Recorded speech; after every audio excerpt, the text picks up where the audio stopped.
Naku, ito yung pangatlo natin. Nakita ko. Speaking of senador, mga bossing. Speaking of Senado, aba, natuluyan pala yung pagtakbo ni Kibuloy sa Senado. O sabihin nyo, kinlickbait namin yan. Balik kayo doon sa umpisa, balik kayo doon sa mismong thumbnail namin. O, nakalagay dyan, Kibuloy, natuluyan na. O, tapos sa ilalim, sa pagtakbo sa Senado. Anak ng tinapa. Matigas din ang mukha talaga ni Kibuloy, mga bossing, ano? Ibang klase. O, ano naman gagawin mo sa Pilipinas? Bigyan ng karapatan yung mga nagtatago, kagaya ni Roque. No? Bigyan ng karapatan yung mga namumolestya na, ayun, kagaya ng mga naka-oblo. O, di ba? Magtago, bigyan ng mga doorknob yung sambayan ng Pilipino. Doorknob na diamante, ganun ang gagawin. Sabi ni Ma'am Tess Barangco, dapat nuisance candidate yang si Kibuloy. At isa pa po, mga kababayan, no? Meron po, alam ko merong nagsusulong nito eh. Yung mga kagaya po niyan, may kinakaharap na patong-patong na kaso po, mga bossing. No? Sa next election na kayo, kapag ka nalusutan nyo na yan, huwag na muna ngayon. Nakakahiya naman. Tapos matatalo. Pag natalo ho sila, mga kababayan, ano sasabi? Dinaya.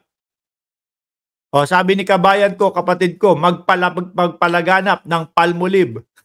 Ano? Kesa senador, dapat nga mayor ang tinakbo mo dyan. 100%. Walang kokontra, panalo ka dyan. O.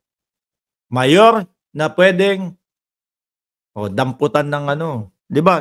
Yung mga preso, damputin nyo yung Palmolive ko, nalaglag. O, di ba? Tapos, bigay kay Kibuloy. Di ba? Yung mga ganun. Yung nalaglag yung sabon.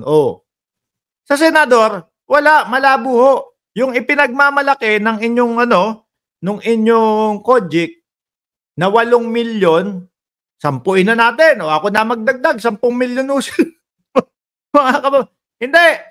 20 milyon po sila, mga kababayan. Galing po kay Mark Ramos. Dinagdagan ko na po. No? Nakakaawa naman eh. Claim po ng claim na 8 milyon daw po sila. Tapos doon sa mautog nila, iilan ho yung umaattend? 800. Ngayon po, nasaan na yung mautog nila? Wala na ho, mga kababayan. Ay, hindi. May sinasabi pala ang dating Pangulong Duterte dyan. No? Naghahanap na naman po ng mauuto ang dating Pangulong Duterte. Eto, sabi niya kahapon, di ba? Yan, naghahanap po. Mga kapatid kong Pilipino. Ano po? Umiikot ako sa Pilipinas. Ikot sa Pilipinas, pero pag sa Quadcom, hindi. Ngayon, hanggang kaya para sa peace rally. May peace rally na naman po, mga kababayan. Mapapahiya na naman po kayo niyan. Ano po? Yung kay Kibuloy na pagtakbo, Diyos ko po, kawawa na ang Pilipinas. Wag nyo nang dagdagan pa. Sabi ni Leonides Hoxon, Kasibo, last card na yan ni Pastor Kibuloy. Malamang joker pa yan. Di ba? Naghahanap pa ng mare-recruit ang dating Pangulong Duterte. Ang nakapagtataka naman dito sa mga DDS na ito, ang dami sa comment section. Hindi nagtatype. Walang mga nagtatype na DDS. Bakit kaya? Ang dami sa comment section. Pinagmamalaki nila. Madami kami. Ayan tumatawag ang dating Pangulong Duterte para samahan nyo siya. Para samahan nyo sila. Doon sa kanilang doon sa kanilang tawag dito? Doon sa kanilang pamaisog-maisog. Kagaya ni Skyran, anak ng tinapa. Skyran, pupunta ka ba doon? Sa patawag ni Digong, nasan daw ang flood control? Mga kababayan, na-discuss na natin to kanina. Uulitin pa ba natin to para kay Skyran lang? O tanga lang talaga? Mahina lang ang utak, no? Kaya hindi alam. Anyway, mga kababayan, tapusin natin yung kay Kibuloy.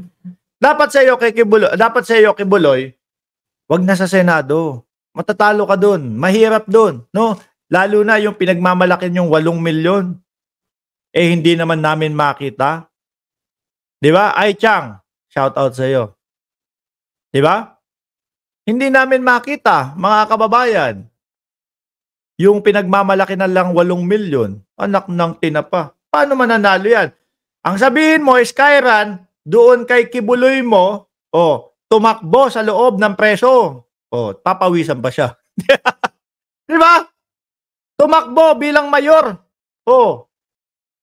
Pag mayor siya, ay nako, yung mga taga-basahe niya, lalaki. Dati nga lang babae. Base po doon sa mga nabiktima, di umano. Ngayon, medyo magkakaroon ng iba. Kung dati, 7 days, may nagmamasahe kay Kibuloy, above. Ngayon po, mga kababayan, kahit gawin mo ng siyam ang 1 linggo. Bakit ho? Siyam yung kasama ni Kibuloy doon sa selda eh. Ano ho? Yung siyam na apostoles ni Kibuloy, sabi nung kapulisan, hindi po yan parang mag-isa lang doon sa selda niya. 10 ho sila. May siyam na kasama. May siyam na kasama yan. Di ba? Sabi ni Lilet Lamdag, anong pake mo? Kung ayaw mo, wag mong iboto, wag mong manira ng tao. Aba, hindi ko sinisira si Kibuloy ha. Totoo naman na hindi namin nakikita yung 8 milyon yung mga minions. Di ba? Totoo naman nandoon nasa Oblo. Si Kibuloy. Eto, Lilet. Gusto ko sa iyo.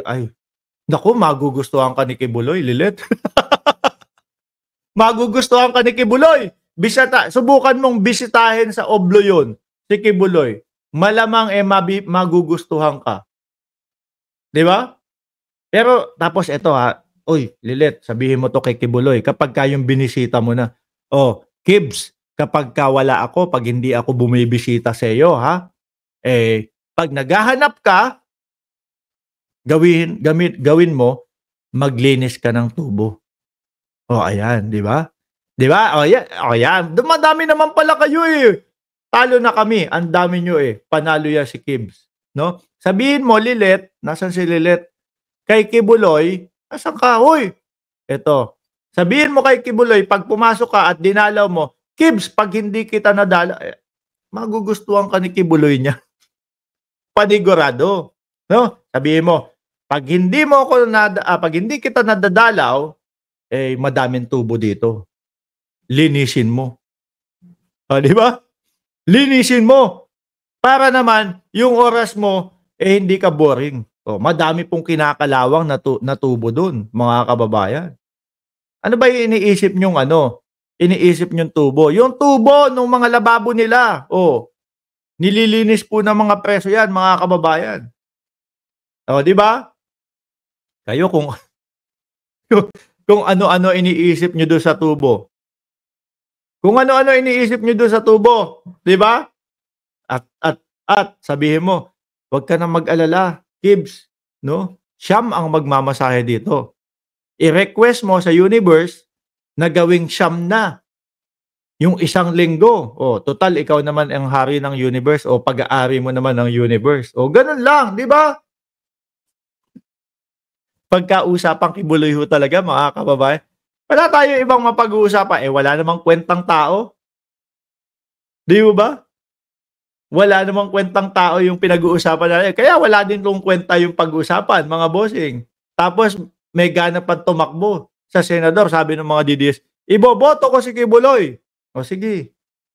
Para sa ganon, mabigyan ng karapatan yung mga mahilig, no? Yung mga mahilig mangmolestya. Yan. Sabi ni Bioli Almerol, Lilet, pasok ka sa oblong. Sa oblo. Para may, naku, ayoko na basahin to.